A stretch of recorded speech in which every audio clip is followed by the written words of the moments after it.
hoje em dia as pessoas, elas estão tendo que empreender por necessidade, né? Existe aquelas duas vertentes que a gente costuma ouvir, que você empreende porque você quer, ou seja, você cria um novo negócio, uma nova organização porque você quer, ou você cria porque você precisa.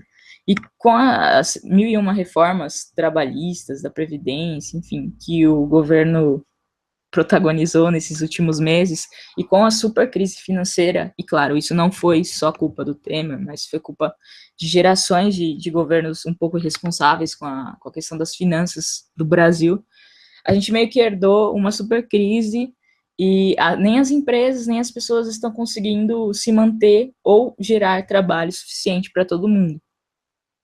Isso acabou acarretando um monte de pessoas desempregadas, e essas pessoas desempregadas, para se manter honestamente, estão tendo que empreender por necessidade.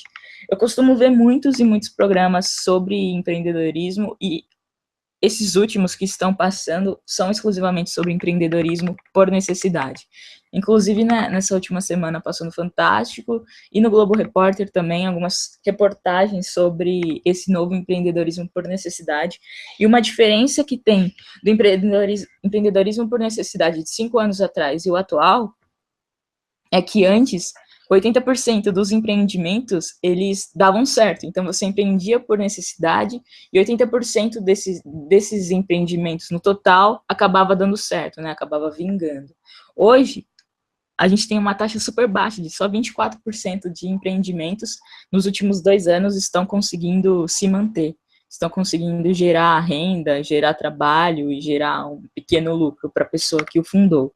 Então, a gente está realmente num caos, num super caos, pelo menos na minha opinião, do empreendedorismo. É triste você ter que você ser desempregado, então você está à mercê do mercado de trabalho, você precisa empreender e você não consegue empreender do modo que você gostaria, ou seja, você não consegue nem ter o seu salário ou bancar os custos. Isso para mim é absurdo. É legal isso porque eu trabalhei 2 anos numa empresa de idiomas, na qual eu era professora e não tinha essa cultura do empreendedorismo. Então, por exemplo, a gente ia para a sala, nós professores, e só tínhamos que focar no livro. A gente não podia falar sobre séries, sobre música. A gente não podia inovar, nem conversar com os alunos para fazer uma pesquisa, todo mundo se reunir e ver uma forma mais legal de se ensinar o idioma e tal. Isso é totalmente diferente na WeMakers, né? Que a gente conversa sobre os alunos, a gente entende o perfil. Inclusive, eu queria dizer que eu admiro muito o que você faz no DASI, porque pelo menos a visão que eu tenho, algumas outras pessoas têm, é que majoritariamente homens lá, e ver uma mulher que se posiciona como uma líder dentro do DASI, para mim é motivo de muito orgulho. Assim. Então, como mulher na TI, fico muito honrada de estar participando contigo, porque realmente admiro muito o que você faz na faculdade. Opa, É isso. obrigada. Eu vou só marcar presença nessa resposta, mas é engraçado que as mulheres foram as primeiras a se destacar no mundo da tecnologia da informação, né? Então a gente viu várias e várias mulheres sendo destaque mesmo, criando produtos, fazendo código para foguetes, para satélites, e isso meio que foi mudando, né?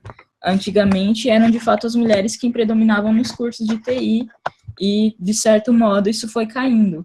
E eu não consigo opinar exatamente o porquê isso foi acontecendo, não sei se tem realmente a ver com essa construção histórica da gente, nós mulheres, sermos incentivadas a brincar de boneca, a cuidar da casa, a cuidar do lar, enfim, mas hoje o que a gente vê é que, no geral, as mulheres são excluídas não só dos cursos de exatas, mas dos cursos como um todo. Hoje de manhã a gente falou, inclusive, que as pessoas que são as mais excluídas do ambiente universitário são as mulheres periféricas que são mães. Então, bom, por ser um curso de exata, no geral, alguns cursos de exata são integrais, né, duram o curso inteiro. SI não, mas é um curso tão pesado quanto, acaba realmente afastando mulheres nessa condição, né, de serem mães, de morarem na periferia, longe da faculdade, enfim.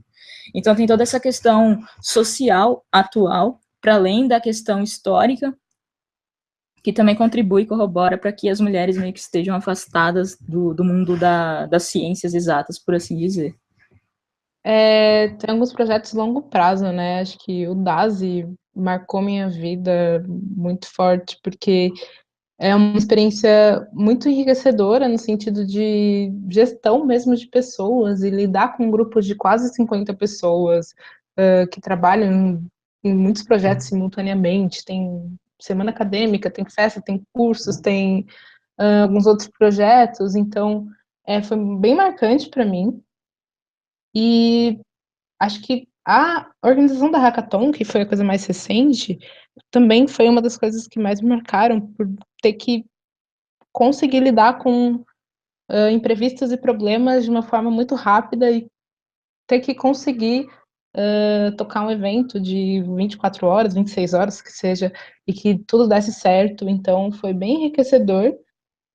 E acho que esse tipo de experiência acadêmica, mas que não exatamente dentro de sala de aula, é muito enriquecedora para quem quer fazer uma faculdade, e até para a pergunta, acho que da Camila, se você quer fazer uma faculdade, não deixe de participar dessas coisas.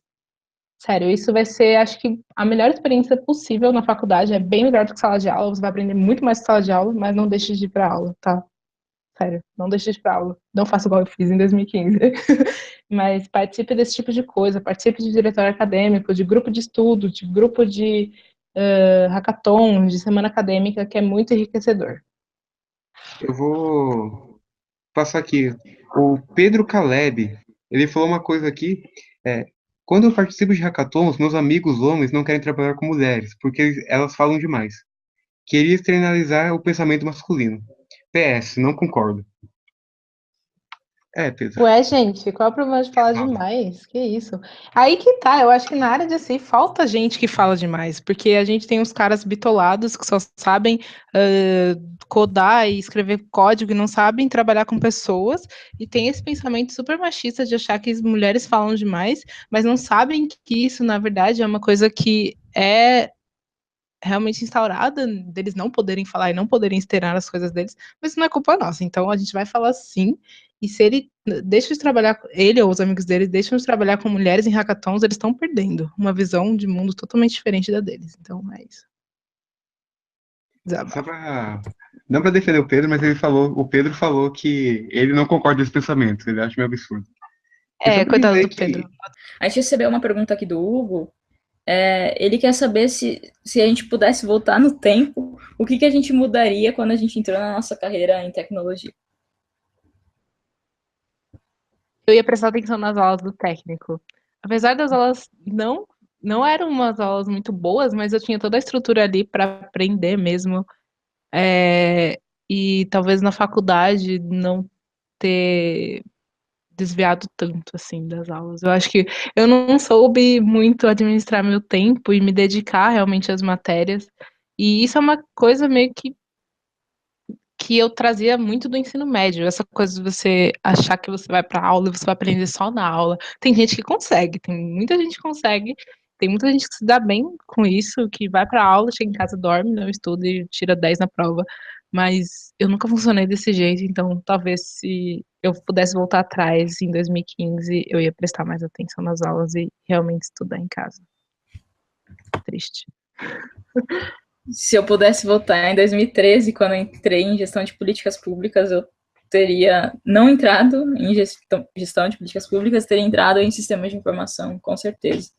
Eu acho que eu teria me formado, e hoje eu teria já o diploma DSI, e não de GPP, não que eu não goste do diploma em GPP, até porque a graduação e o que eu fazia fora dela foi coisas muito enriquecedoras para mim, mas eu mudaria isso, teria escolhido outro curso.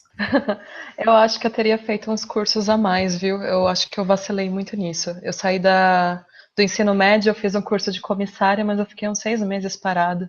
Eu poderia ter feito alguma coisa em relação à informática ou a TI mesmo, qualquer coisa do tipo, porque eu fiquei muito desligada, fiquei muito tempo parada. E começar agora tem sido até um desafio. Entendi. Eu vou repassar a pergunta. Mas, acho que pode responder essa também, viu? Jean, fica à vontade. É complicado. Eu realmente não sei o que eu mudaria, porque, sei lá, eu acho que tudo que aconteceu leva para um caminho. Pra quem não sabe, Ó, há um mês e pouco atrás eu larguei a USP, eu tranquei, pra me dedicar a fazer audiovisual na Faculdade das Américas. Não sei, tipo, provavelmente eu nunca teria ido pra Faculdade das Américas fazer uma coisa que eu gosto se eu não tivesse passado pela USP fazendo uma coisa que eu não gosto. No caso, sistema de informação. Então, eu não mudaria nada, não. Por mim, tá bom. Tá, se nós fôssemos gestoras das faculdades que a gente estuda, o que a gente mudaria nos cursos para que eles fossem atraentes para as mulheres, para fazer com que as mulheres venham em peso estudar neles? olha, eu acho que nada que a gente mudar, talvez, na estrutura do curso vá atrair mais mulheres. Eu acho que é o que eu falei desde o começo, é uma questão de você incentivar.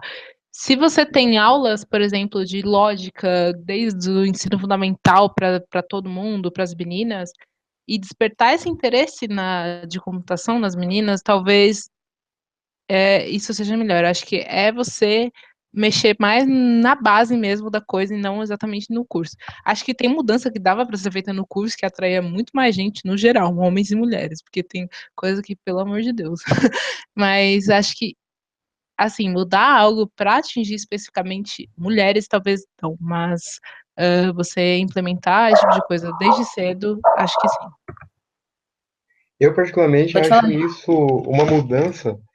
Mudar o curso em si, eu acho que é bem difícil você conseguir fazer algo que consiga atrair as mulheres desse jeito. Que isso é um negócio tão anterior ao curso em si, que só mudar o curso não seria o suficiente para resolver. Tipo, teria uma mudança e seria isso, mas eu acho que é um negócio que vem tão antes que mudar apenas a parte do curso não resolveria. Esse tema que é bastante atual e está sempre bastante pertinente nas discussões de tecnologia. Queria agradecer muito, muito, muito mesmo a participação de vocês. Mais uma vez dizer que admiro muito a Hortência e admiro muito a Natasha pela perseverança que ela está tendo de vir da área de humanas totalmente, de ter feito técnico em turismo, a graduação em turismo, sempre ter sido apaixonada por ensinar idiomas, ter feito curso de comissária e agora vai se envolver com tecnologia. Então, putz, isso é motivo muito de orgulho para mim também, porque de certo modo eu incentivei isso.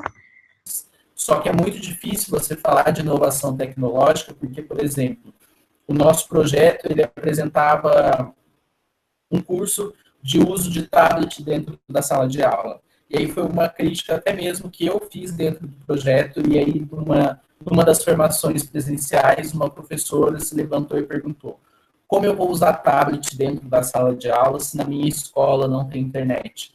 Teve uma outra que perguntou como ela iria usar projetor dentro da sala de aula se não tinha nem papel higiênico para usar dentro da prefeitura. E aí entram essas questões da inovação, esses dilemas de inovação que passam pela gestão. Então, não necessariamente faltava papel higiênico porque faltava dinheiro. Talvez faltasse papel higiênico porque não havia alguém que soubesse que o papel higiênico era importante ser comprado, não houvesse uma mão de obra minimamente comprometida com os princípios da administração pública e minimamente consciente do seu impacto na vida das pessoas, para ter a noção de que você precisa gerir melhor os recursos para conseguir fazer pelo menos uma escola funcionar.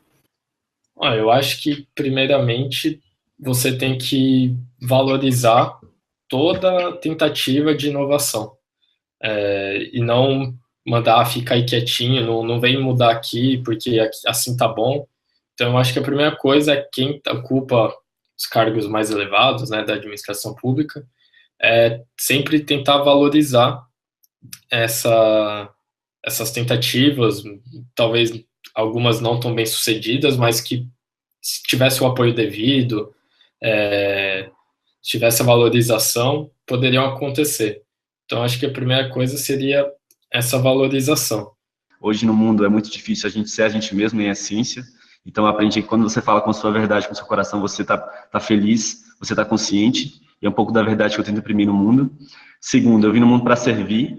Eu acho que a gente tem um papel de contribuir com o outro. Porque quando a gente contribui com as pessoas, a gente está crescendo, está evoluindo como ser humano. Se eu estou crescendo, eu estou gerando conexão, estou gerando troca. que assim como no e-makers, assim como em outros ambientes, se eu estou crescendo, eu me sinto até importante nesse processo, é a questão de se conhecer, se valorizar. E aí eu tenho certeza sobre o meu papel social, que é um questionamento, as perguntas movem o mundo, para depois afirmar alguma coisa sobre mim. E esse é o segundo valor, que é o servir. E por fim, a gratidão. Amor, servir e a gratidão. Eu sou muito grato, assim.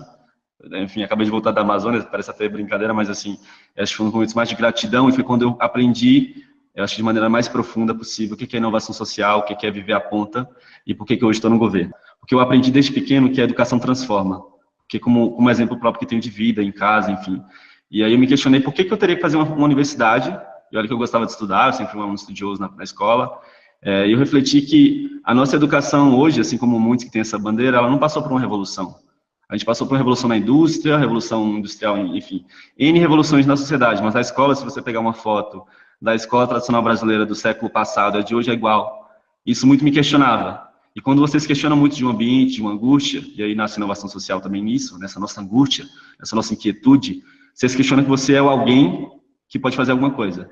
Essa crença de empreendedor faz tudo. Eu não suporto essa palavra, porque eu vim de um empreendedorismo social forte, eu fui empreendedor, me rotulava de mil coisas, o jovem mito das brasileiras, e essa cultura de empreendedor faz tudo, a Gabi tem uma startup, o Robson tem outra, e eles fazem tudo, eles são, nossa, que admiração. Não, não é admiração, porque por ter essa cultura, a gente não colabora como deveria. Então, a gente tem que ser vulnerável quando a gente fala de desenvolvimento humano. Qual é a minha vulnerabilidade? Por que os negócios sociais hoje não dão certo em alguns casos? Eu vim dessa bandeira de inovação social. A gente fala, a gente tem muita startup na universidade, mas quantas de fato são efetivas? Quantas de fato quebraram a barreira do lucro ou estão sustentáveis, socioambientalmente falando? São poucas, porque poucas colaboram como deveriam. Então, acho que a gente pode sim construir uma cultura como o Vale do Silício tem diversidade, enfim, outras, não comparando com o melhor ou pior, mas como assim, o que eles têm de diferencial lá? Diversidade com colaboração para criar algo.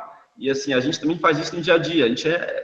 Eu sou fã do brasileiro, porque a gente é um país diferenciado dentro de um contexto de desigualdade muito forte.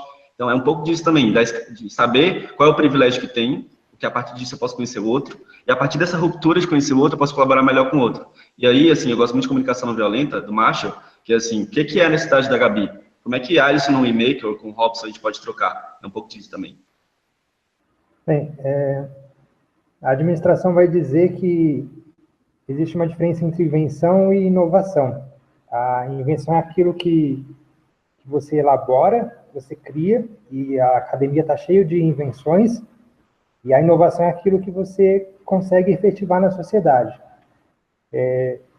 Para conceitar a inovação social, eu creio que tem um pouco dessa ideia, mas tem o fato de que você só consegue gerar uma inovação social se você desenvolver essa inovação junto com aquela sociedade na qual você vai aplicar ela. Então, eu aprendi um pouco disso no Menos Igual Mais. A gente desenvolveu um projeto que tecnicamente funcionava, parecia que fazia bastante sentido, só que o meu dia a dia não era o dia a dia de uma entidade assistencial, que era onde eu iria aplicar o projeto. E aí, quando a gente se aproximou das entidades assistenciais que apresentou o projeto, todo mundo achava lindo, mas na hora de efetivar o projeto, a coisa não andava.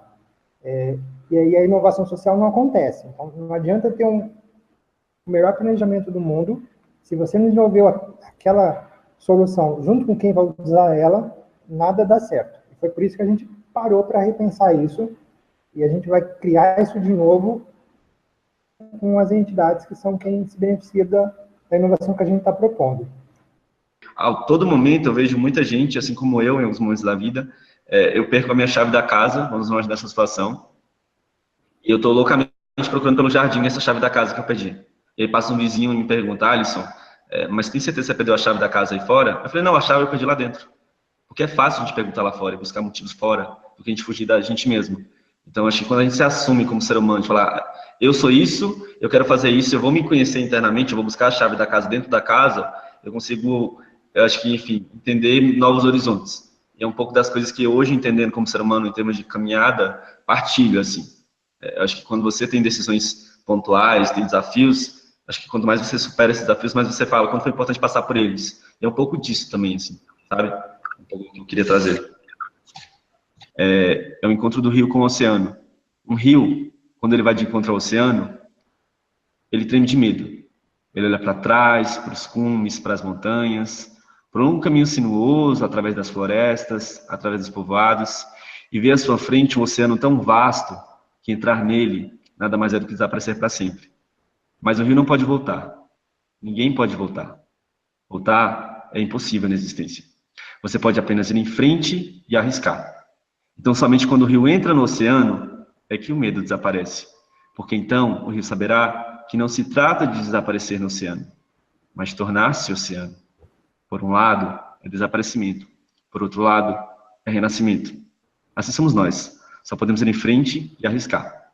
Coragem, avance firme e torne-se um oceano. Então, assim, eu sei que eu sou um rio. E assim como vocês e como outras pessoas no planeta, a gente está num percurso de um rio. Tem pessoas que já se tornaram oceano, tem pessoas que estão brotando da nascente. O importante é deixar que essa água flua. E eu tenho aprendido que a nossa inovação social, a nossa transformação, que é mexer em paradigmas, como eu falei, é diferente de mudança, que a mudança muda uma cadeira de lugar. A mudança não necessariamente é transformadora. E é isso que a gente tem que fazer também como consciência, entender o que é transformação. É uma disruptura mesmo. Mas eu só finalizo dizendo assim, acho que para mim, Deus, assim como a gente, nós somos ação. E a nossa ação de maneira consciente e colaborativa é que transforma o mundo. Mesmo sendo poucos, sejam poucos aqui, sejam poucos na sala, são sempre essas poucas pessoas conscientes que impactam as outras. Porque a gente é uma corrente, a gente é um só. E é um pouco da minha fala, da minha verdade, do que eu queria partilhar aqui hoje. A Olivia, assim, a gente teve um custo muito pouco com ela, na verdade. Tudo que a gente fez foi... o Coisa falou que não acredita no empreendedor faz tudo, né? Mas, na real, o plano de comunicação, o site, a gente fez pelo Wix. A gente foi buscando várias coisas que pudessem ser a gente mesmo, né? A gente não sabe fazer, como que a gente, então, vai atrás para fazer? Porque a gente não tem como custear alguém para pagar. E acho que dentro do contexto que eu falei da falta de apoio e suporte, existe apoio e suporte, mas existe para temas muito estratégicos, para quem patrocina, para quem apoia, né? E que para eles é interessante. Então, existe aí uma gama de empreendedores em várias temáticas, e algumas temáticas têm aí apoio e suporte, não é muito, mas tem, né, para o empreendedor começar, para ele então, assim, existe investidor, mas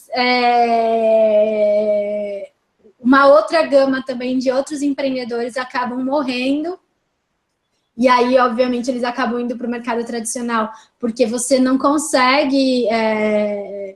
E aí eu estou trazendo uma experiência mesmo, né? Você precisa de grana, não tem como, você tem que pagar suas contas, você tem que se desenvolver você tem que pagar seu mestrado, você quer estudar, você quer fazer outras coisas também, além de empreender. E aí você começa a ter essa frustração de para onde que eu vou e não vai dando certo, e você não consegue esse suporte financeiro, isso impacta, sim, no processo de empreender. Para mim, foi impactante. O meu negócio é um negócio que auxilia projetos que tem esse investidor, que consegue esse investidor. Muitos projetos que passaram pelo Olive receberam investimentos, estão consolidados, foram acelerados e estão melhores do que a própria Olive. Então, assim, foi uma escolha nossa e para a gente faz sentido isso, mas eu não consigo hoje tocar esse negócio como um negócio só, entende? Eu preciso estar no mercado tradicional, trabalhar isso como um projeto paralelo até se mostrar sustentável, para então eu conseguir, agora eu estou com sustentabilidade financeira, eu posso largar o mercado tradicional e voltar para o empreendedorismo, que eu também não vejo um problema. Obviamente eu gostaria de ficar só no Olive, mas eu não consigo hoje. Então eu acho que nesse sentido de falta de apoio, existe apoio, mas existe apoio para determinados projetos, né, e determinadas temáticas.